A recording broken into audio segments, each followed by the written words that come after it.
ली है तो धनवा खड़ी बा और हरदिया खड़ी बा। अरे काहे पीसे कि ना रे? एक बात बताई। हाँ बता। तोरे बैठल बैठल बड़ा ऐठन आ गइल बा। अच्छा अच्छा सुना सुना।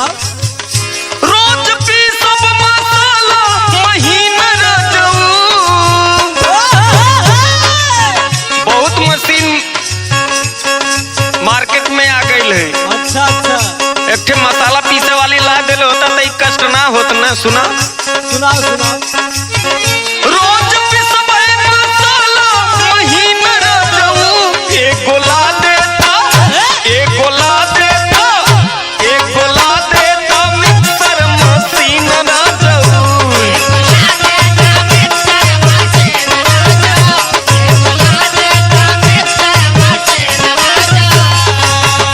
रोज पीसबे मसाला महीना रजऊ।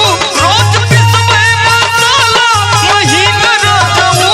एगो ला देता एगो ला देता एगो ला देता मिक्सर मशीन रजऊ।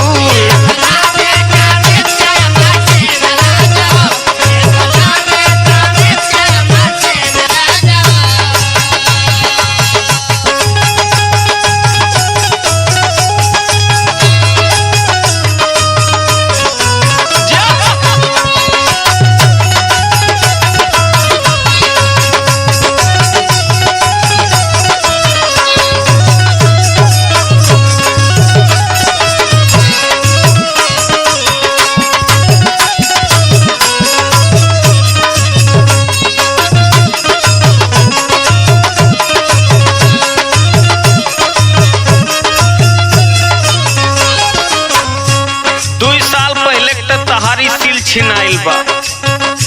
ए पे मसाला रगड़बे ना कर कितनो जोर लगा के रगड़ा।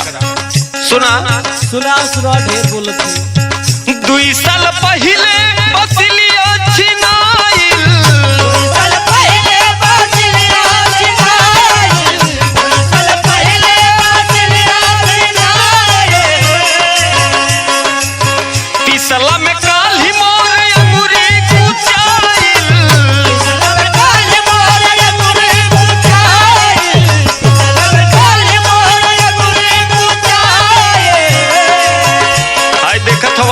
के दशा। अच्छा 2 साल पहले बसलिया छिनाइल। पिसला में काली मोर अंगूरी कुचाइल। इहे हालत होला तोरे दिन रजऊ। इहे हालत होला तोरे दिन रजऊ। एगो ला देता एगो ला देता एगो ला देता मिक्सर मशीन रजऊ।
हमर